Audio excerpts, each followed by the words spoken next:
It kind of sucks because you only get to feel good for like 3 days this week because the Cleveland Browns are coming down to Pike on Thursday night. Excuse me. This is a guy that knows all of that all too well. He is our head coach on behalf of the Living Classrooms Foundation as well as SeatGeek. He is our WNST partner and Super Bowl head coach Brian Billick back in the win column. The Ravens, coach, they're going to give this one style points. I mean, at one point the game was 21-0.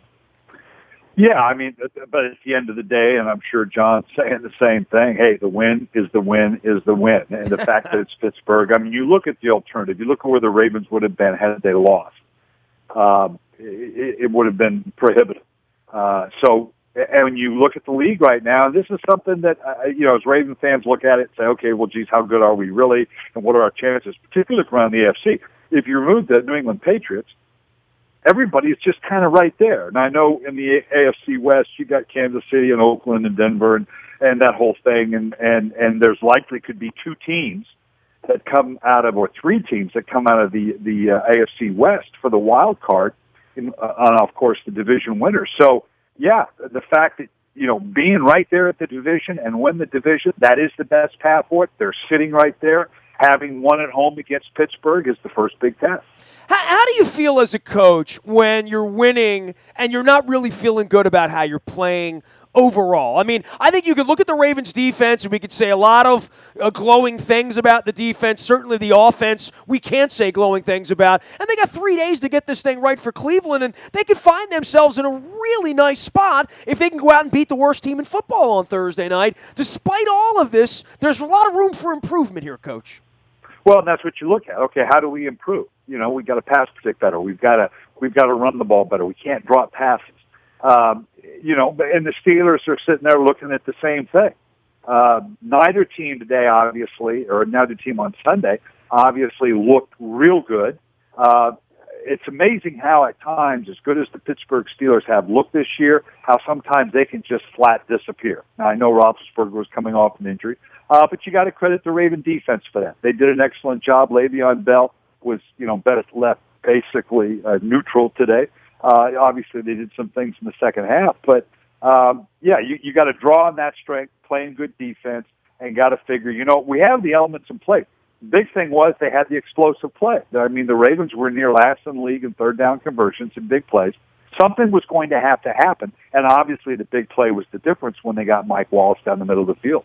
Were you watching the Ravens live when Flacco hobbled off? I mean, I know you're red zoning and you're all over the place watching the whole league, but I mean that was a moment. I mean, that was one of those moments where if you're a Ravens fan, I mean, Harbaugh thought Flacco was hurt. He admitted as much after the game that, Joe didn't give him the I'm okay, I'm just going in to fix my brace here. It's a little awkward. Man, that was a hush, I think, for everyone. And as much as you want to sit here and throw darts at Flacco and the last month he hasn't played well, whatever, you need him. If that's a real hobble off, it's all over with. Well, and I was watching, of course, on TV, and on TV it was fairly evident, although the announcers didn't really pick up on it. Clearly, it was the brace. I mean, just because of where it was, had that been lower or higher, you'd have thought, oh my gosh, that's a bone sticking out. But where it was, you just knew that somehow the brace had got bent or something was sticking out of the brace or had locked up.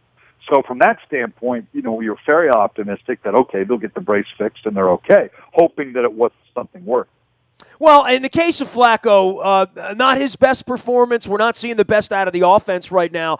If I'm going to take anything positive out of Sunday's game against the Steelers, I would just say that they actually got the guys they want on the field. Steve Smith's out there. Flacco's out there. The offensive line, Stanley's out there. Yonda's out there. I don't think Yonda looked like Yonda. And certainly Stanley with the penalties.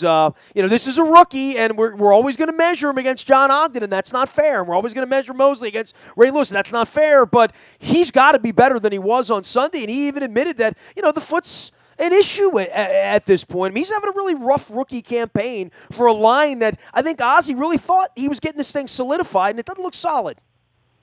Well, but it can get better, particularly when you're talking about a rookie. And now, the second half of the season, late November, could you hit that rookie wall? Not so much for linemen as you do receivers, maybe in running back. So, like you said, what do we hang our hat on? There's the upside. You're right with regards to Joe. the thing that jumps out of you the last 2-3 games is he's under 60% completion. He was right at 60% completion on Sunday, but the 2 weeks before that in the 2 New York games, he was 54, 56%. And there's got to be more efficiency there. As I alluded to earlier, coming into the game, they were near the bottom of the league in third down efficiency and big plays. Something has to give.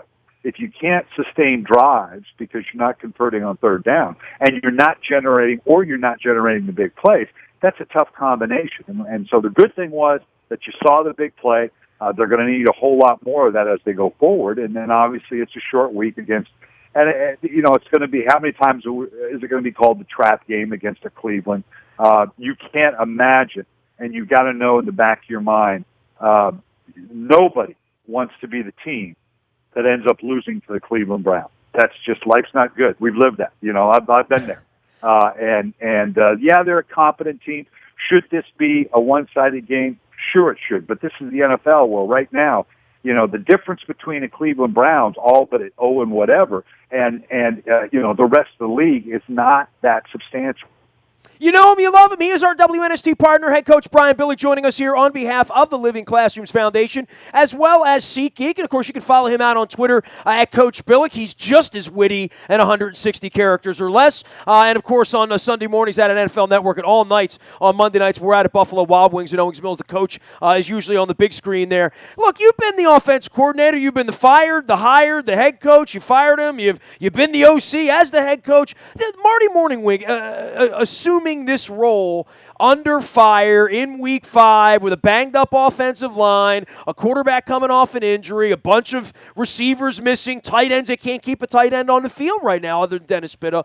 Where are you with Marty Morningwig versus what Tressman had, and how maybe even on the outside of the building, people don't understand that when you go firing an offensive coordinator 5 weeks into the season, it changes tons of stuff, but how does that get itself to the field to run the ball better, throw the ball better? They're trying to run more. I mean, I certainly feel that way in the first quarter. They feel very committed to trying to run.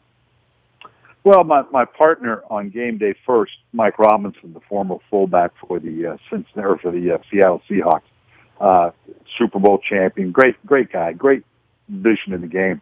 He always likes to say, this is a game of Jimmy and Joes, not X's and O's. And he's right. At the end of the day, this is about the player. I don't care who the play caller is. Marty Morningwig is a good, competent coach, good play caller, competent offensive mind in this league. But at the end of the day, he's dealing with the same people that Mark Tressman had to deal with. And you got to find that strength. You got to find that thing you can hang your hat on, that positive thing to go forward. You got to have more balance. That's obviously what was the dictate going forward. But at the end of the day, this is the same group. Now, you hope you can get better. You hope that the rookie tackle can play better. You hope that you start to get a little healthier. You hope that you can get a little continuity. The thing for the Ravens as well is, the advantage that they have, and obviously it will change here a little bit, is, and I made this comment, almost 3 weeks ago, that they don't have to get out playing until they go play Dallas on November 20th. So they've had a good run here from, beginning back in the first week in October, when they were at home against the Raiders and then the Redskins, and then the 2 New York games were like home games, and then these 2 home games. So they got to take advantage of that, because then they got to go on the road to Dallas. They're going to have to go on the road to New England. They have to go to Pittsburgh and Cincinnati to finish the season. The second half of the season, there's a lot going on here. But the good thing is, if you can stay healthy, you just bank on getting a little bit better.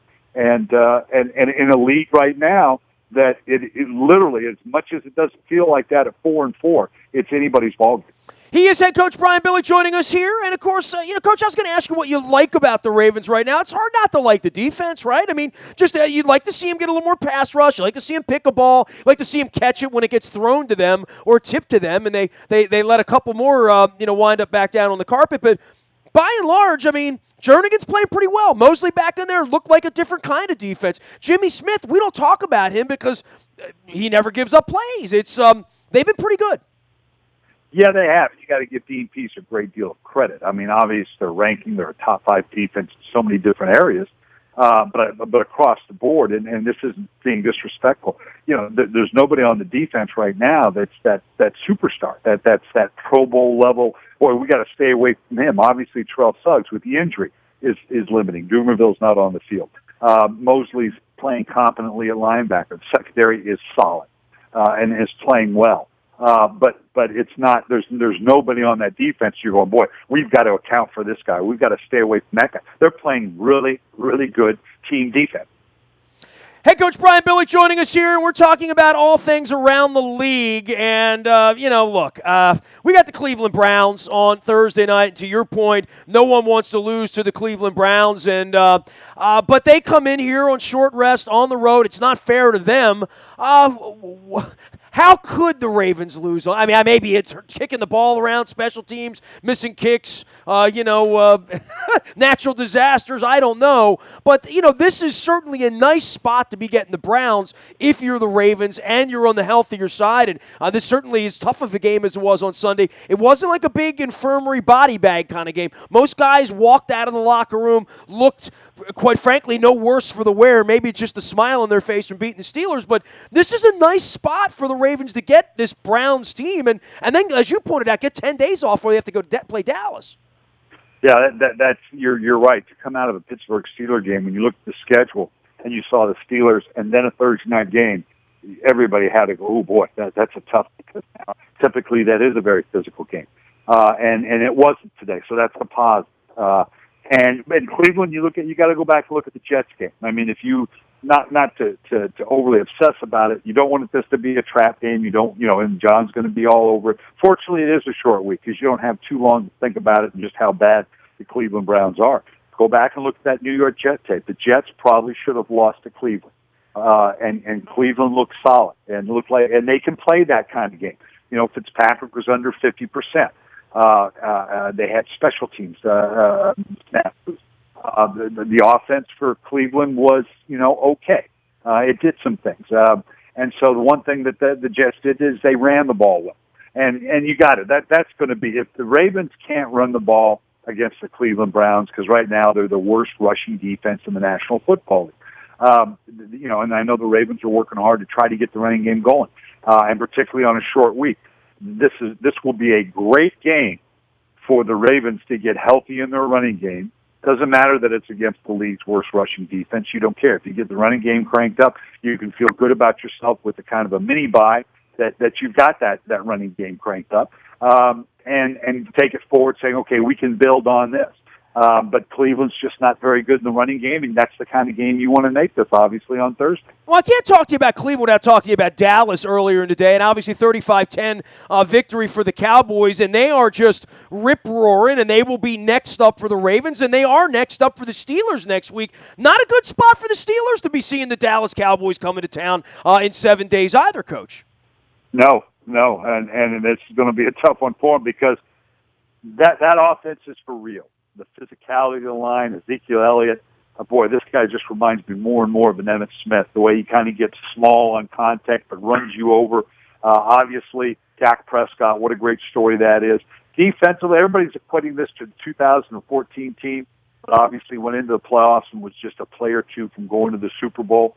And the focus is they're as good as they were offensively. Yeah, they are. The key is they're probably about as good as they were defensively. Not a great defense, but a really solid defense, and they're clearly playing at that level right now. So in the NFC, everybody, particularly in the NFC, you can poke holes in just about anybody. As great as Atlanta's playing offensively, the defense is kind of pedestrian. You look at Seattle, offensive line, it's not really producing real well. Just across the board, Philadelphia, up and down and that type of thing. So everybody has some holes. So when you say the Dallas Cowboys, they're as good as anybody offensively and defensively, they're a good, solid defensive team right now. Not great. They're 12th in the league, I think.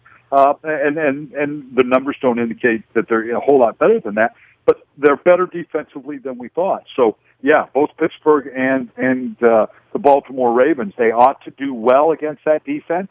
It's not going to be a pushover, but this offense, boy, you better, as they say, put your big boy pants on because that offensive line, Ezekiel Elliott, they can make it a long day for you. Coach, I don't do this with you off, but I want to go around the league a little bit off of Sunday because we do have a short week here. Thoughts about Kansas City and where they are, and certainly Jacksonville. I mean, your name's going to be buzzing around as a coaching candidate down there, no doubt, right? Because, I mean, they're going to be making some changes, right? I mean, that's still a mess in Jacksonville. I don't know how they're ever going to get that figured out. Well, they've been incredibly patient. And Gus Bradley's a good guy and a good coach, but obviously that it's just, headed in a certain direction. And ownership has given it every opportunity, and you got to applaud them for that. And we'll make that an attractive place for somebody because the ownership has shown, look, we're going to stay with you. The thing with the AFC, and you look at the Kansas City Chiefs, like we said, everybody, you can kind of poke holes at everybody, notwithstanding the New England Patriots, but everybody, the positives, the negatives, teams can be really good in one area, but then but they're not good in the other area. The Kansas City Chiefs, they're a really great average team. I mean, they're good across the board, or they're okay across the board. They're not really great at anything, but they're not really bad at anything, and they don't beat themselves. So they're just kind of a good, solid team. Now, does that parlay into anything in the playoffs? Hard to say. But right now, it's obviously good win in football for them because they're sitting at 6-2, and they're not a sexy 6-2, but they're a solid 6-2, and you got to play a good game to beat them because they're not going to beat themselves. Miami runs the ball, right? So they beat the Jets. They get a win, close win at home. I don't know that Miami's a threat, but I do know that they've begun to run the ball in a way that they've really never been able to run the ball. Well, and that's the key. And the focus goes to Ryan Tannehill on the defense, but the way they're running the ball makes a huge difference for them right now. Now, the fact that they're sitting at 4-4, like we talked about, the New England Patriots, I think notwithstanding Brady getting hurt, God forbid, they're going to win the NFC East or the AFC East again. So that puts Miami, that's put Buffalo, puts everybody else in the wild card division. And so that's where it gets a little dicey because the way the AFC West is going, obviously the way it's going with Baltimore and Pittsburgh, and we'll see how Cincinnati rebounds. So it gets real crowded at that point. So the fact that they are a decent football team and they're making headway and going forward, the question is, can they still claw themselves into a playoff position? But the fact that they're running with this young man, Ajawi, I think. We're all trying to figure out the pronunciation. Yeah, we're all trying. It sounds like Hawaii. They told me so. Ajayi, Hawaii. Ajayi, Hawaii. There you go. Yeah, they gave me the analogy for that. Yeah, if they can keep this thing going in a running game, all of a sudden it's amazing how much better your quarterback is, how much better your defense is. I'm all for phonetics. He is our head coach, Brian Billick. You can follow his journey out on Twitter at Coach Billick. He joins us on behalf of the Living Classrooms Foundation as well as his partners at SeatGeek. I tell you what, I was a geek for the Vikings and the Eagles a couple of weeks ago. They were playing that first place sort of matchup, and we'll see them in January with these quarterbacks and the trade and Bradford. Boy, they haven't won in a while now, right? I mean, the Eagles lose to the Giants on the road up in the Meadowlands. Minnesota loses in overtime at home. Both of those programs have kind of hit the side of the rail after a nice start, right? Yeah, it's amazing. We always talk about how this league changes from the quarter mark to the halfway mark to the three-quarter mark. And Minnesota was just, the best team in football and playing so well. You knew the lack of the running game was going to be an issue. Their offensive line is the biggest issue right now. Defense is still pretty darn good. But that tells you how good. I mean, Matthew Stafford, how impressive has Matthew Stafford been? He threw his first pick for the first time in 4 games. But particularly to come back in the way that they did on the road in Minnesota against that defense with both the end of the game drive and then in the overtime drive. So Detroit's kind of an interesting team. Like all the teams in the NFC, they have some positive things going for them, but some things that you go, boy, how can this team actually win? Minnesota is a mess right now. As good as they're playing defensively, change at the coordinator, they're really strange retiring or the stepping away of Norv Turner and him. That's just I still can't explain that as to why and how it happened. And don't know that we're really going to get the complete answer for that. But this is a team in transition now. They're having a tough time with it, and but they're in a division. Obviously Green Bay losing the way they did to Indianapolis. This division's going to be wide open. Everybody's a part of it, except maybe even for the Bears. So there again, you're not going to necessarily get a wild card team out of this division, but everybody's in the hunt for the NFC North. Yeah, Philadelphia and the Vikings, I wasn't convinced they were good football teams, especially after the Bradford trade. I didn't think big things for the Vikings, but the Packers, boy, they disappoint you, don't they? I mean, what's happened to them? They have the quarterback. They don't have much of the rest of it, huh? That's just basically what it comes down to, and there's only so much that Aaron Rodgers can do. And they're at the point right now where they're just, the inability to run the ball to any semblance of balance whatsoever has just gone right out the window because now, Aaron Rodgers has got to throw this thing up 40, 50 times a game. And they say, okay, we're okay with that. Okay, there's got to be a little bit of balance.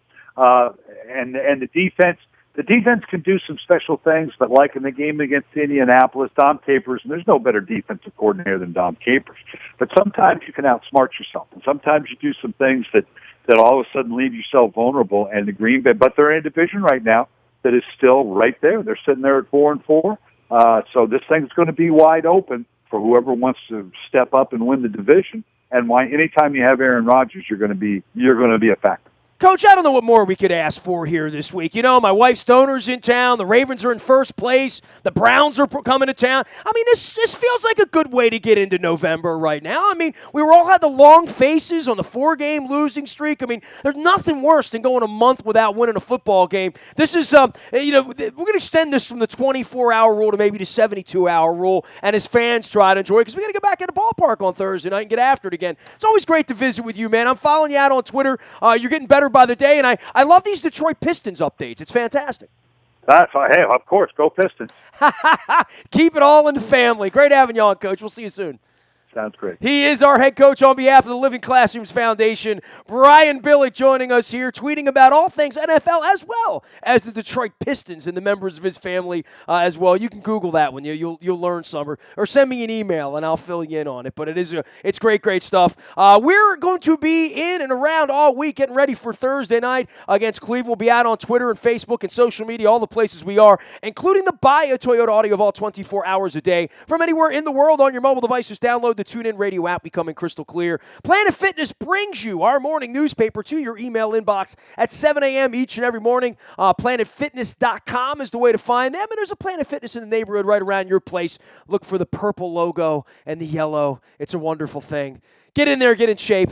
Put down the eggnog and the pumpkin pie. That's good advice from me as well. PlanetFitness.com. You can learn more at PlanetOfTriumphs.com as well. It's really good website there with a lot of inspiration for you as well. Last but never least, breaking news happens first on the WNST text service. You get it first on text. Sign up at WNST.net. It's all brought to you by Coons Ford of Security Boulevard. Dennis will be here on Thursday driving you home from 3 until 5, getting you ready for the Ravens and the Browns and Thursday Night Football. As Joe Flacco said, those sweet uniforms we're going to have on Thursday night. So we'll see how they're going to look like purple plums or something. I don't know. We'll find out. God, don't embarrass us with those mustard pants again. That's all I ask. Nasty at WNST.net finds me. Twitter, Facebook, LinkedIn, Snapchat, Instagram, streaming live on Facebook Live as well as our YouTube WNSTV channel. We are WNST.net, AM 1570, and WNST Towson, Baltimore, and we never stop talking Baltimore sports.